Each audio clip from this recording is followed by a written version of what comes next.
Kaya po, kailangan hindi tumigil pa kasi kahit may tumutulong dapat talagang magtinda at magtinda pa rin. Ayoko po kasing masanay ng walang ginagawa. Paano na lang po kung wala nang tumulong sa amin? Paano na po kami ni Mama?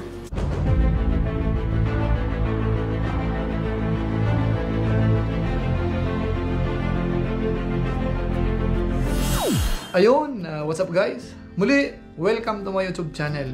Ito po si Kuya Julay, ang inyong katugang, ang inyong kalingap, na muli na namang bumabati po sa inyo ng magandang araw, magandang gabi. Saang sulok man po tayo ng mundo naroroon. At sa araw na ito, panibagong vlog po ulit tayo. At pag-uusapan po natin ay yung patungkol po sa trending vlog po ni Kalingap Rab. Ito po ay patungkol kay Rose Ann. Meron po tayong i-highlight na kung saan hahangaan po talaga sila. Siya at saka yung nanay niya. Tapos bukod po dyan, meron na naman po mga sorpresa o kaya inuulan po sila ng tulong. Hindi lang po cash, kundi pati gadget. So pag-uusapan po natin maya-maya ng konti. Pero bago po yon, syempre magpapaalala muna si Kuya Julay. Baka sakaling meron pa po ditong hindi nakasubscribe sa ating YouTube channel, huwag nating kalimutan, Julay Paunil. Tapos pakipindot po yung notification bell button para lagi po tayong updated sa aking mga video upload. Tapos isama rin po natin yung ating Facebook page, yung Julay Paunil 2.0. Paki-follow po yun saka paki-like. Maraming salamat po sa inyo. Tapos sina Kuya Bal Santos Matubang, sina Kalingap Rab, si Ate Edna Vlog at saka po si Japper Sniper. Paki-suportahan din po sila. Maraming salamat po sa inyo. Ngayon tuloy na po tayo. Pag-usapan na po natin yung pinaka-main subject natin. Pero syempre, gaya ng paalala natin lagi, paki-like po yung ating episode sa ngayon. Maraming salamat po sa inyo. At ang pinaka-main topic po natin, patungkol po kay Rose Ann, na kung saan isa po siya sa mga binablog po ni Kalingap Rab na talagang nagtitrending sa ngayon. Part na po siya ng Kalingap Angels, mga Kalingap. At si Rose Ann po, siya po yung tinaguriang mistisang walis vendor po, mga Kalingap. Dahil nga po siya po ay nagbebenta ng walis tingting. At doon po sila kasubaybay po sa kanya, alam po natin kung gaano po kasipag itong si Rose Ann at saka po matalino siya. Ngayon, dito po sa episode na ito, meron po tayong 4 na kukunin. Kumbaga 4 na highlights doon po sa vlog po ni Kalingap Rab. Una, puntahan po muna natin yung parang pangarap po ni Rose Ann, yung parang gusto niya pong ma-achieve dahil naitanong po yan ni Kalingap Rab. Ito po yung kanyang sagot. Ano ba yung pinakapangarap mo ngayon, Rose Ann? Ngayong nasa edad kang, ilang taon ka na? 19? 18? 18 po. Ngayong 18 years old ka, ano ba talaga yung gusto mong ma-achieve sa buhay? So pong makapag-aral. Gusto mo talaga makapag-aral? Oh, kakusapin ko si Tito, si Professor Dudes, kung pwede, yung mga vocational ba ang tawag doon? Vocational courses, no? Kung sa computer, no? Pwede. Cooking, baking. Yun. Teacher ba talagang gusto mo? Opo. Teacher. Actually, kailangan din yun sa teacher. Kailangan din yun. At least meron ka ng skill. Kumbaga, pag mag-apply ka, may lamang ka na, no? Marunong ka na sa computer. So ayun po, pag-aaral po talaga ang priority po ni Rose Ann. Siyempre dahil siya po ay matalino, natural. Yan po yung isa sa mga gusto niyang mangyari. Kaso nga lang po, doon sa mga nakaraang vlog po natin, napag-usapan po natin doon na parang na-late na po si Rose Ann. Hindi na po siya nakapag-take ng entrance exam, kaya lalabas daw po, next year pa siya mag-aaral. Pero dito po, nagkaroon po tayo ng pag-asa na kahit papaano, mag-aral po muna siya, kahit ibang course muna, para hindi po masayang yung oras. At ayun nga po, nabanggit po ni Kalingap Rab, i-check po yan kay Professor Dodds Petesa, kung ano po ang dapat gawin para makapag-aral po siya. Ngayon, pagkatapos po ng pag-uusap na yan, pinuntahan po nila yung bahay ni na Rose Ann. At nagulat po si na Kalingap Rab, dahil yung bahay po nila, nire-repair mga Kalingap. Inaayos po yung dingding, yung sahig, pati nga po yung upuan, inaayos. Ito po, panoorin po natin. Uy, may kawayan. Ano gagawin sa kawayan, Rose Ann? Nag-ano po ng ano. Ha? Pinapalitan po yung ano namin. Grabe, ang dami mo na agad na ipundar, ah. Wow! Ang dami na agad na pundar ni Rose Ann. Vlog pa lang. Ay, ang galing talaga, bro. May pinayos siya. Tita ko po. Nag-aayos. Anong pinayos mo? Pinalitan po yung sira po bagang plywood dati. Galing, grabe. Sige lang po, tuloy nyo lang po. Ang galing naman ni tita mo, ah. Kapatid po kayo ni nanay, o? Kapatid po ako ng asawa niya. Nung namatay? Iya po. Kaso, Galing mo naman po mag-ganyan. Kunti lang po. Basic lang. Ba't pinayos nyo yan, Rosan? May sira na ba yan? Yung, Sira ano, na po talaga ito. Kaya, baka po may ano. Pasok kuya. Pasok po kayo. Nakita po natin, di ba po nung nakaraan, parang nabanggit na rin po ni Kalinga Prab na sila po ay papabahayan. Pero nakita po natin dito, talagang ginawan pa rin po ng paraan yung bahay po nila. Ibig sabihin, hindi po sila nagmamadali. At ang kainaman po dito, yung ibinibigay pong tulong sa kanila, dito po ginagamit yung iba. At maganda po yun, dahil nga po kaawa-awa rin po yung kalagayan po nila. At least okay na po yung dingding at saka po yung bubong. So sabi nga nila, ang isusunod daw po ay yung CR naman. Dahil wala po silang CR, nakiki-CR lamang po dun sa kapitbahay. Kaya nga po kapag kasarado yon, hindi po sila makakapag-CR.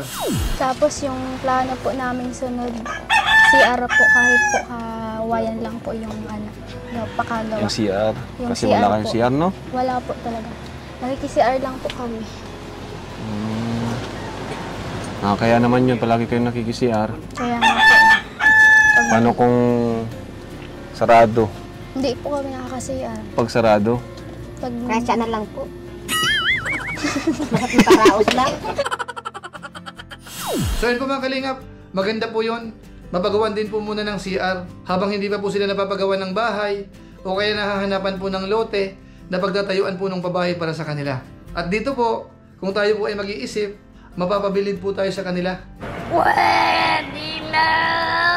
Kung iba-iba lang po ito, baka inuna po muna yung mga pambili ng damit kaysa po dito sa pagpapagawa ng bahay o kaya magpaparepair. At nabanggit po dito ni Rose Ann na hindi pa po sila bumibili ng damit kahit na mayroong mga tumutulong. Kaya nga po parang napunan ni Kalinga Prab na parang yung damit daw po ni Rose Ann ay parang inuulit. Di kayo namimili, Nay? Hindi po. Bakit? Ano lang, grocery lang po sa... Damit nga ni ano, paulit-ulit lang, oh. wala pa talagang jacket. Yung ano lang, yung pula, paulit-ulit. Napakagaling kasi inuuna nila yung ano, yung dapat panggastusan ng pera. Importante. Baka nga di pa to bumili ng mga damit niya, mga gamit. Hindi. Grabe, Ang ano? importante yung bahay. Mas para- importante po ito. Para Safety hindi po po. kami. Safety. Pero wala pong masama doon kung sakasakali pong yung suot po natin ay nauulit-ulit. Ngayon, puntahan na po natin yung talagang nagpahanga po sa atin. Yung sabi po ni Rose Ann. Meron po siyang nabanggit na parang ayaw po nilang tumigil sa pagtinda-tinda kahit meron na pong tumutulong. Ito po, pakinggan po natin. Kaya nga po, kailangan di tumigil pa kasi kahit may tumutulong dapat talagang magtinda at magtinda para Tuloy-tuloy pa rin. tuloy-tuloy pa rin po ang pagkatinda. Nakasanayan na din po kasi. Ayoko po kasing masanay ng walang ginagawa. Paano na lang po kung wala nang tumulong sa amin? Paano na po kami ni Mama? So yun po mga kababayan, mga kalingap. Yun po ang binanggit po ni Rose Ann. Mahirap daw pong masanay ng walang ginagawa. At syempre, yung pagtulong, hindi po yun habang buhay. Tama kayo, tama kayo. Kaya yun po yung ilan. Sa parang hahangaan talaga natin, ito pong pamilya po ni na Rose Ann. Kaya dahil po dyan, eto na naman. Inuulan na naman po ng tulong. Dito po sa pagkakataong ito, meron pong nagbigay ng cellphone. Sana all. From Ma'am Lisel Kina. Tada! Salamat, Ma'am Lisel! Grabe! Salamat po! Thank you. Text na. Small.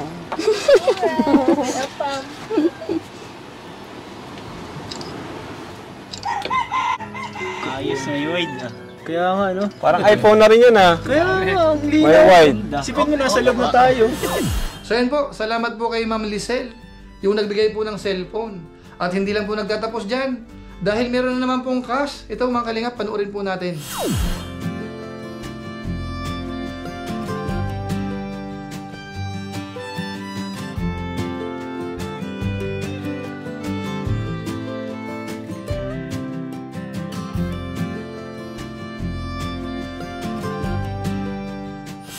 $15,000 na naman po yun. Additional, dun po sa mga unang tulong po sa kanila. Yun naman po ay galing kay Ma'am Alfe at saka po kay Ma'am Ana Vega. So maraming salamat po sa sponsor po natin sa ngayon. Yun po ay tulong kina Rose Ann. Kaya ito po, pagpapasalamat po ni na Rose Ann.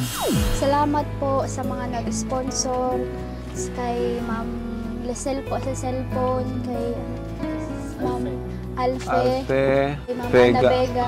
Ana Vega. Thank you po, and sana po marami pa po kayong matulungan. And also po, thank you po kay Kuya Edo, always sa pag-scout, kay Kuya Rab po, kay Kuya Bal Patubang, and also po sa Kalingap team. Sana po marami pa po kayong matulungan. God bless, and kay God po. Thank you very much po. Yun. Palapakan natin si Rose Ann. Buting anak. Ayan. So yun po mga kababayan, yun lang po muna ang ating episode sa ngayon. Masasabi po natin na ito pong pamilya nila, ni na Rose Ann, talagang inuulan po ng tulong. Maraming biyaya, maraming sorpresa, maraming nagre-regalo po sa kanila.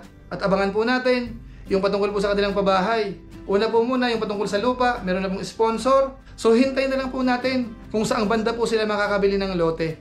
At doon po itatayo ang pabahay po ni na Rose Ann. So maraming salamat po. So siguro po sa pamamagitan po niyan, pansamantala, magpapaalam po muna tayo. Pero gaya ng dati, meron po muna tayong sa shout out.